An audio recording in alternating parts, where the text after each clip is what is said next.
আসসালামু আলাইকুম সবাইকে। নিয়তির বাঁধন গল্পের ৩৬ নাম্বার পার্ট। তো বেশি কথা না বলে চলুন গল্প শুরু করা যাক। বেলা গড়িয়েছে ভালোই। পিট পিট করে চোখ মেলে তাকালো রায়ান, সরাসরি ঘড়ির দিকে চোখ দিল। সময় ৮টা পেরিয়েছে আরো অনেক পূর্বে। হিসাব মতো সে প্রায় ২ ঘন্টার মতো ঘুমিয়েছে। বইয়ের নরম হাতের স্পর্শ পেয়ে কখন গভীর ঘুমে তলিয়েছিল বুঝতেই পারেনি। যেন ওই নরম আবেশিত ছোঁয়া পেয়ে রাতের সমস্ত ক্লান্তি আর শরীর খারাপ এক লহমায় শেষ হয়ে গিয়েছিল। বইয়ের কুলেই তো ঘুমিয়েছিল, তাহলে বউ কোথায় গেল? মাথা উঁচিয়ে সামনে তাকাতেই চোখ থমকে গেল রায়ানের। সে এখনো বউয়ের কোলের উপরে শুয়ে আছে, আর বউটা সেভাবেই খাটের সাথে হেলান দিয়ে ঘুমিয়ে পড়েছে। হয়তো রাতে না ঘুমানোর ফল। সেই বা এত গভীর ঘুমে কিভাবে মগ্ন হলো যে বউ এভাবে ঘুমিয়ে আছে তা বুঝতেই পারেনি। সবাই বোধহয় বউয়ের নরম হাতের স্পর্শের কামাল ভেবে আগে উঠে পড়ল, তারপর নিষাদকে ধরে বিছানায় শুয়ে দিল। কতক্ষণ নিষাদের বন্ধ মুখপানে তাকিয়ে রইল। মুখের ওপর পড়ে থাকা একগুচ্ছ চুল আলতো হাতের স্পর্শে সরিয়ে দিল। মুখটা নিচু করে নিষাদের কপালের মধ্যে উষ্ঠ ছোয়ালো। কতক্ষণ তার স্থায়ী হলো তা বোধহয় রায়ান নিজেও জানে না। হয়তো তার সেবা করার জন্য আর এত সুন্দর ঘুম উপহার দেওয়ার জন্য নিজের বউকে তোফা দিল। কিন্তু তা বউয়ের আড়ালে পরক্ষণে বউকে ছেড়ে ওয়াশরুমের দিকে আগালো। গোসল করে ঘুমিয়েছিল বিদায় শুধু ফ্রেশ হয়ে বেরিয়ে এলো। সরাসরি নিচে এসে মায়ের থেকে কফি বানিয়ে নিয়ে পুনরায় রুমে ফিরে এলো। একটা চেয়ার টেনে বউয়ের কাছাকাছি বসে তার পানে তাকিয়ে থেকে কফি শেষ করলো। উঠে গিয়ে অন্য পোশাক পরে এলো। পুনরায় চেয়ারটিতে বসে শান্ত স্বরে ডেকে উঠল, নিষাদ ওঠো, অনেক বেলা হয়েছে, ওঠো চড়ুই পাখি। স্বামীর ডাক কানে পৌঁছাতেই নিষাদ চোখ মেলে তাকালো। নিজের মুখের এত কাছাকাছি স্বামীর মুখ দেখে বিভ্রান্ত হলো। সে কি স্বপ্ন দেখছে নাকি সত্যি? স্বামীর গরম নিঃশ্বাসের আজ পেয়ে বুঝলো এটা বাস্তব। আনমনে হাত বাড়িয়ে স্বামীর কপাল ছোঁয়ালো। হয়তো বুঝতে চাইলো স্বামীর জ্বর আছে কিনা। জ্বর নেই বুঝতে পেরে হাত সরালো। এমন কাজে বোধ রায়ানের ভালো লাগলো। ঠোঁটের কোণে তার কিঞ্চিত হাসির দেখা দিল। তবে তা ঘুমে আচ্ছন্ন মেয়েটা বুঝতে সক্ষম হলো না। রায়ান পুনরায় বলল, উঠে পড়ো এখন, এত বেলা হয়েছে, ক্ষুধা পায়নি তোমার, খাবে না? স্বামীর মুখে খাওয়ার কথা শুনতেই যেন ক্ষুধা অনুভব করলো নিষাদ। সেই কাল কোন বেলায় খেয়েছিল কটা? নিষাদ বাচ্চাদের মতো মুখ লটকে বলে উঠল, খিদে তো পেয়েছে কিন্তু উঠতে ইচ্ছা করছে না। রায়ান তাড়া দিয়ে বলল, আগে ওঠো, খাবার খাও, তারপর আবার ঘুমাও, না খেলে খারাপ লাগবে তো। নিষাদ তার সে কথার জবাব না দিয়ে নিজে বলল, আপনি কোথায় যাচ্ছেন? বউ কি ঘুমের তাড়নায় ভুলতে বসেছে যে তার স্বামীর হাসপাতালে যাওয়া প্রয়োজন? শান্ত কণ্ঠে বলল, হসপিটালে যেতে হবে না বুঝি আমাকে? নিষাদ কেমন করে বলে উঠল, আজ না গেলে হয় না। রায়ান বলল, কেন, স্বামীর সাথে সময় কাটাতে যাচ্ছেন বুঝি মিসেস? আকস্মাৎ এমন প্রশ্নে একটু লজ্জা পেল নিষাদ, তবে তা বুঝতে না দিয়ে স্বাভাবিকভাবেই বলল, আপনার তো শরীর খারাপ তাই বলছিলাম। রায়ান বলল, কেন, স্বামীকে স্পর্শ করার পরও বুঝতে পারেননি এখন আর জ্বর নেই? বউকে একটু সময় কাছে পেতেই জ্বর তাকে ছেড়ে পালিয়েছে। নিষাদের লজ্জার পরিমাণ বাড়ল।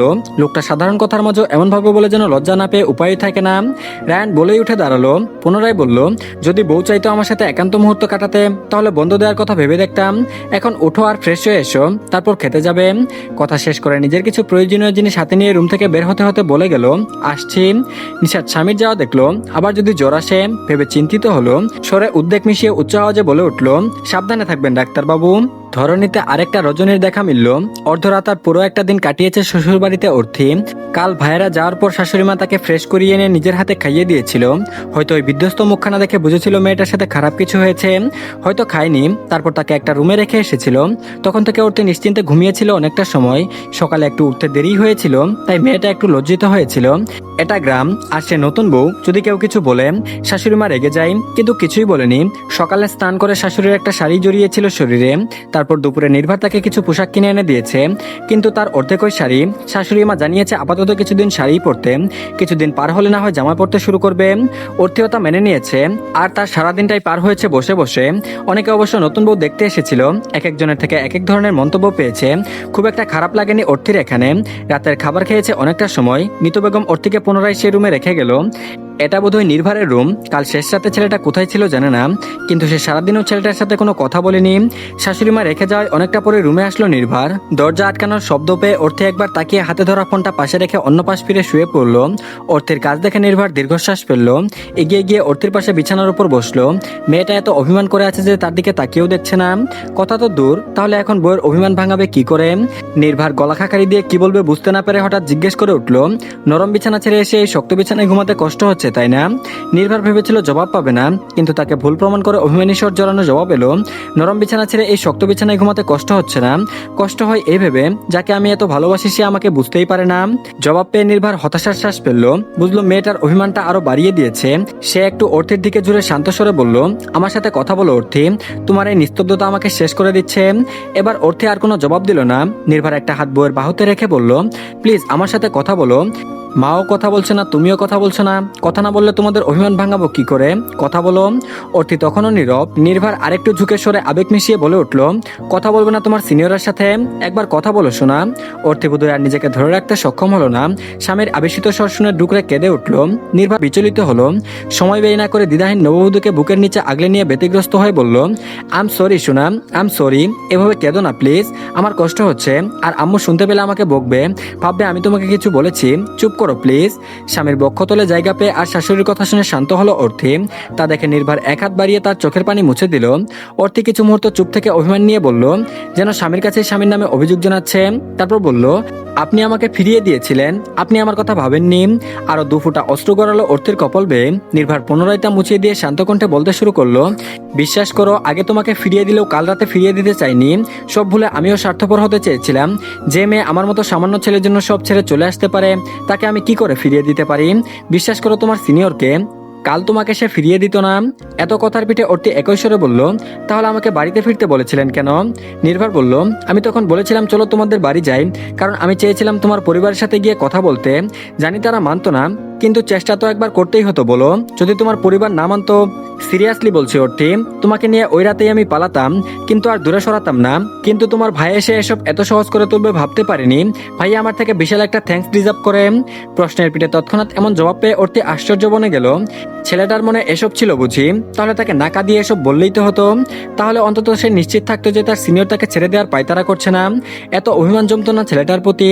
অর্থি কোনো কথাই বলল না। নির্ভার শখের রমণীর অভিমান ভোলাতে হঠাৎ শান্ত ঘুর লাগা কণ্ঠে বলে উঠল, I love you Arthi, love you so much, so much আমার বধুরানী। স্বামীর মুখে এমন বাক্য শুনে অর্থের খুশিতে মনটা ভরে উঠল। হৃৎপিণ্ডের ধুকপুকানির তীব্রতা অনুভব করলো। চোখ অন্যদিকে ঘুরিয়ে মুখে উচ্চারণ করলো, but I hate you senior.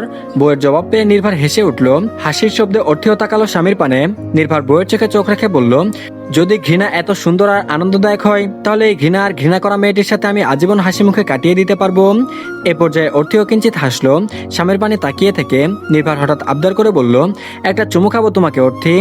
এমনভাবে অনুমতি চাইতে দেখে লজ্জায় আড়ষ্ট হলো, তবুও চোখ থেকে চোখ না সরিয়ে হাসি বদনেই বলল, নিজের হালাল নারীর থেকে অনুমতি চাইছেন স্বামীজান? নির্ভার বলল, হ্যাঁ চাইছি, খাই, শুধু একটা। অর্থি মুখে কোনো শব্দ উচ্চারণ করলো না। আঁকি দুটি বুঝে নিয়ে নীরব সম্মতি জানিয়ে অধীর আগ্রহে অপেক্ষা করলো স্বামীর থেকে হালাল স্পর্শ পাওয়ার। নিজের মুখটা সামনে এগিয়ে ধরলো। অর্থিকে এমন করতে দেখে নির্ভার আলতো হেসে নিজের মুখটাকে বাড়িয়ে মেয়েটার কপালে উষ্ঠ ছোঁয়ালো। কয়েক সেকেন্ড তা স্থির রেখে নিজের মুখটা সরিয়ে নিল। অর্থি তড়িৎ চোখ মেলে তাকালো। সে ভেবেছিল নির্ভার উষ্ঠচুম্বন করবে, তাই এভাবে অনুমতি চাইছে। কিন্তু এ ছেলে সামান্য কপাল স্পর্শ করার জন্য অনুমতি চেয়েছিল? এত ভদ্র হতে কে বলেছে এই ছেলেকে? অর্থি হালকা রেগে গেল। রাগত চড়ে ছোট করে উচ্চারণ করলো, আনরোমান্টিক খচ্চর একটা।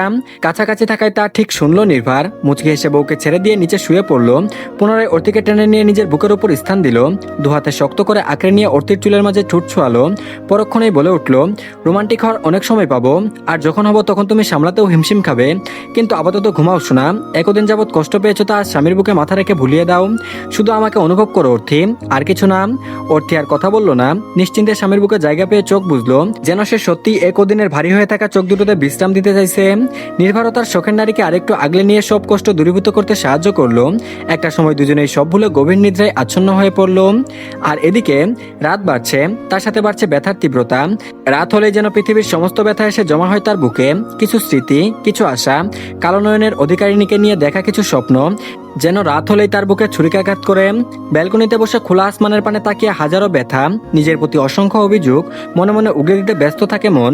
দিনের আলোয় কাজ আর মানুষের ভিড়ে থেকে কষ্টটা লাঘব পেলেও রাত হলেই তীব্র থেকে তীব্রতর বেগে ধরা দেয়। যখন ওই বাড়িতে থাকে তখন ওই ব্যালকনিতে বসে খোলা আসমানের পানে তাকিয়ে থাকতে ভালো লাগে। আসমান পানে তাকিয়ে কিভাবে তা বোধহয় নিজেও জানে না। আধারিয়া রাত হোক বা জ্যোৎস্নার শোভিত রাত, অর্ধেক রজনী এখানেই পার হয়। সারাক্ষণ মা বাবাকে মাতিয়ে রাখা ছেলেটা আজকাল নীরব থাকতেই পছন্দ করে। কি এক তীব্র অস্থিরতায় ঘিরে ধরেছে তাকে, তা সে নিজে ছাড়া আর কেউ জানে না, বুঝে না, আর সে কাউকে বোঝাতেও চায় না। আজকাল প্রতিটা নিঃশ্বাসও যেন তার কাছে বিষের মতো মনে হয় এই শ্বাস চিরদিনের মতো বন্ধ হয়ে গেলেই ভালো হয়। ওই শ্বাস প্রশ্বাস চললেই তো একরাশ বুক ভাঙা কষ্ট তাকে এসে জড়িয়ে থাকবে। মেয়েটা যেন তার জীবনে এক মরণবান হয়ে ধরা দিয়েছে। তার ভাবনার ব্যাঘাত ঘটাতে ব্যালকনিতে অন্য কারোর আগমন ঘটলো। ছেলেটা হয়তো বুঝলো কে এসেছে, তাই আর ফিরেও তাকালো না। আনিকা বেগম উদাস দৃষ্টিতে তাকিয়ে থাকা ছেলেটার কাছে বসলো। কিছু মুহূর্ত পূর্বেই তারা ডিনার সেরেছে। সব গুছিয়ে মাত্রই এলো ছেলের কাছে। বাপের বাড়ি থেকে বিকেলেই ফিরে এসেছে। যা হওয়ার তা তো হয়েই গেছে। তাই ছেলেকে বাড়িতে একা ফেলে সেখানে থাকতে মন চায়নি। যদিও বাড়িতে স্বামী উপস্থিত আছে, আনিকা বেগম ছেলের কাঁধে মাথা রেখে নিজেও তাকালেন দূরের ওই আসমান পানে। কি দেখে তার ছেলেটা ওখানে? সে তো একটা চাঁদ আর কিছু সংখ্যক তারা ছাড়া কিছুই দেখতে পাচ্ছেন না। কিন্তু একই জিনিস রোজ এভাবে দেখার কি আছে? বুঝতে পেরেও যেন বুঝতে পারেন না তিনি। কি করে ছেলের কষ্টটা লাঘব করবেন তিনি? মা হয়ে ছেলের এত কষ্ট যে তিনি আর মেনে নিতে পারছেন না। তিনি ছেলেকে আদর ভরা কণ্ঠে ডেকে উঠল, আমার আব্বা। মায়ের ডাকে কিঞ্চিত হাসলো পিয়াস। তার মাটা যখন ওই সুযোগ পাবে তখন এসে তার পাশে বসে, এতে পিয়াসের ভালোই লাগে। অন্তত মা তো তার পাশে আছে। সেও ব্যঙ্গ করে জবাব দিল, বলুন আমার আম্মা। আনিকা বেগম আবার ভারী কণ্ঠে বলে উঠল, যখন আমি আমার আব্বুর চোখে কষ্ট দেখি তখন আমারও ভীষণ কষ্ট হয়। আমার আব্বু কবে আমার কষ্ট লাঘব করবে? পিয়াসের কষ্টের মাত্রা যেন আরো একটু বাড়লো। কি করে কমাবে তার মায়ের কষ্ট? মায়ের কষ্ট তো তখনই লাঘব হবে যখন সে ওই মেয়েটাকে পুরোপুরি ভুলতে পারবে। কিন্তু এটা আদৌ সম্ভব নয় যে সে তার শ্যামাঙ্গিনীকে চিরতরে ভুলে যাবে। পিয়াস দীর্ঘশ্বাস ফেলে জবাব দিল, আপনার আব্বা যে অপারক আম্মু। আপনার আব্বা ব্যর্থ নিজের আর তার মায়ের কষ্ট কমাতে। এমন জবাবে আনিকা বেগমের অভিমান হলো বুঝি। ছেলের কাঁধ থেকে মাথা সরিয়ে নিল, অভিমান জড়িত কণ্ঠে আওড়ালো, ওই মেয়েটা বুঝি নিজের মায়ের থেকেও বড় হয়ে গেছে তোমার কাছে, যে মায়ের কষ্ট কমাতে পারছো না? পিয়াস আকস্মাৎ নিচে বসে পড়লো। মায়ের কোলে মাথা রেখে মাকে দুহাতে আঁকড়ে নিয়ে বলে উঠলো, জানো আম্মু, আজকাল ওই মেয়েটাকে না পাওয়ার কষ্ট থেকেও আরো বেশি কষ্ট হয় আমার থেকে। আমার ভাইটা দূরে সরে যাচ্ছে বিধায় মনে হয় ভাই আমাকে ভুল বুঝছে। ও আমাকে একটু বুঝতে পারছে না। ওর চোখে আজকাল আমার প্রতি এক চাপা রাগ দেখতে পাই জানো। এসব মেনে নেওয়া আমার জন্য আরো কষ্টকর হয়ে দাঁড়িয়েছে। আমার যখন ওই মনে হয় আমি আমার নিজের বড় ভাইয়ের বউকে ভালোবেসে চাইছি, তখন ওই অপরাধ বোধে এসে আমাকে জড়িয়ে ধরে। কিন্তু আমার মনকে বোঝাতে আমি ব্যর্থ আম্মু। আমার নিজেকে আজকাল সবার পথের কাটা মনে হয়। কিন্তু আমার দোষ ঠিক কোথায় আম্মু? কি করব আমি বলো? না পারছি মেয়েটাকে ভুলতে, আর না পারছি ভাইয়ের চোখে ভালো হতে। বলো না কি করা উচিত আমার? বলতে বলতে পিয়াসের গলা ধরে এলো। ছেলের কথায় আনিকা বেগমের চোখে পানি চলে এলো। কিভাবে বুঝাবে ছেলেটাকে? রুজুই তো এটা সেটা বলে বুঝায়, কিন্তু ওই মন যেন কোনো যুক্তি মানতে চায় না। তিনিও এসব বুঝবেন, কিন্তু ছেলের যে কষ্ট আর সহ্য হয় না তার। সে ও বাড়িতে গিয়ে ভাইয়ের থেকে শুনেছে বড় ছেলেও মেয়েটাকে পছন্দ করতে শুরু করেছে। এটাই তো তারা চেয়েছিল। আর যখন বিয়ে হয়ে গেছে তাও আরেকটা ছেলের সাথে, তখন ওই মেয়ে বা নিজের ছেলের জন্য কি করে চাইবে? এজন্য বড় ছেলেরই বা কি দোষ দেবে? নিজের স্ত্রীকে ভালোবাসবে এটা স্বাভাবিক, আর কেউ তার বউকে ভালোবাসা শুনলে রাগ হবে এটাও তো স্বাভাবিক। মেয়েটাকে পাওয়ার আর কোনো পন্থা অবশিষ্ট নেই। তাহলে মেয়েটাকে ভেবে তার ছেলেটা কত কষ্ট পাবে। তিনি ছেলের আড়ালে চোখের পানি মুছে নিলেন। আকস্মাৎ বলে উঠলো, বিয়ে করে নে আব্বা, আমি তোর জন্য সুন্দর মেয়ে দেখে দিব। একবার বল বিয়ে করবি? পিয়াস তরিত মায়ের পানে তাকালো। তার মা এই কথা কি করে বলতে পারে? অন্য মেয়েকে বিয়ে করার কথা ভেবেই যেন বুকটা জ্বলতে শুরু করলো। মায়ের থেকে সরে পুনরায় নিজের বসার সেই চেয়ারে বসে পড়লো। দূর আকাশে তাকিয়ে ধরা সরেই বলল, এমন আবদার করো না আম্মু, তাহলে তোমার ছেলে নিঃশেষ হয়ে যাবে। ছেলের জবাব পেয়ে আনিকা বেগম রেগে গেল। রাগাত স্বরেই বলল, তাহলে তুমি কি চাও? তোমার মা বাবা তোমাকে কষ্টে থাকতে দেখে নিঃশেষ হয়ে যাক, এটাই চাও তুমি? মায়ের রাগ বোধহয় বুঝলো পিয়াস। মাকে বোঝাতে কিছু বলবে তখনই সেখানে তার বাবা পিয়াল চৌধুরী মুর্তজার আগমন ঘটলো। তার দিকে এগিয়ে আসতে আসতেই বলল, মা ছেলে আমাকে ছেড়ে কি নিয়ে গল্প করছে? বাবার প্রশ্ন পেয়ে সেদিকে তাকালো পিয়াস, পুনরায় চোখ সরিয়ে নিল। স্ত্রীর নীরবতা দেখে হয়তো কিছু একটা বুঝলেন পিয়াল সাহেব। স্ত্রী থেকে ছেলের বিষয়ে সবাই শুনেছিলেন। তিনি গিয়ে স্ত্রীর পাশে বসলেন। স্বামীকে পেয়ে আনিকা বেগম এবার স্বামীর কাঁধে মাথা রেখে অনুরোধের সহিত বলল, আপনি আমার ছেলেটাকে বলেন না যেন বিয়ে করে নেন। ওর কষ্ট যে আর আমার সহ্য হয় না, ওকে বুঝান আপনি একটু। বলতে বলতে কেঁদে উঠলেন তিনি। মায়ের কান্না শুনে পিয়াস অসহায় চাহনি দিল বাবার পানে। পিয়াল সাহেব বুঝলেন না ছেলেকে বুঝাবে নাকি স্ত্রীকে। নিজের স্ত্রীকে এক হাতে জড়িয়ে নিয়ে অন্য হাতে মাথায় হাত বুলিয়ে দিতে দিতে বুঝানোর স্বরে বলল, শান্ত হও অনি, ছেলে আমার বাচ্চা নয় যে আমি যা বলবো তাই শুনবে। ও এখন বুঝদার হয়েছে, ওর দিকটাও বুঝো, সময় দাও। হুট করে বললেই কি বিয়ে করা যায়? তুমি চাও ছেলেকে জোর করিয়ে বিয়ে দিই, তারপর সে মেনে নিতে না পেরে মেয়েটার সাথে দুর্ব্যবহার করুক, আর সংসারে অশান্তি হোক, ছেলেটা আমার অসুখেই রয়ে যাক। তারপর বলল, তাহলে কি করলে আমার ছেলের কষ্ট কমবে শুনি? তৎক্ষণাৎ স্ত্রীর প্রশ্ন পেয়ে আলতো হেসে বলল পিয়াল সাহেব, সময় দাও ছেলেকে অনি, জোর করো না, সময় সব ঠিক করে দিবে। নতুন করে কাউকে ভালোবাসতে শিখুক বা নিজেকে বোঝাতে সক্ষম হোক, আর তুমিও মেয়ে খুঁজতে থাকো। দেখবে ছেলে একদিন মন থেকেই সব মেনে নেবে, সেদিন সুখীও হবে আর তোমার কষ্টও কমবে। তো ধন্যবাদ সবাইকে। এই পার্টটি এই পর্যন্তই, পরবর্তী পার্টও দিয়ে দেওয়া হয়েছে, সবাই দেখে নেবেন। আর সবাই প্লিজ চ্যানেলটিকে সাবস্ক্রাইব করে দিন, আর ভিডিওতে অবশ্যই লাইক দিবেন। তো ভালো থাকবেন সবাই, আল্লাহ হাফেজ।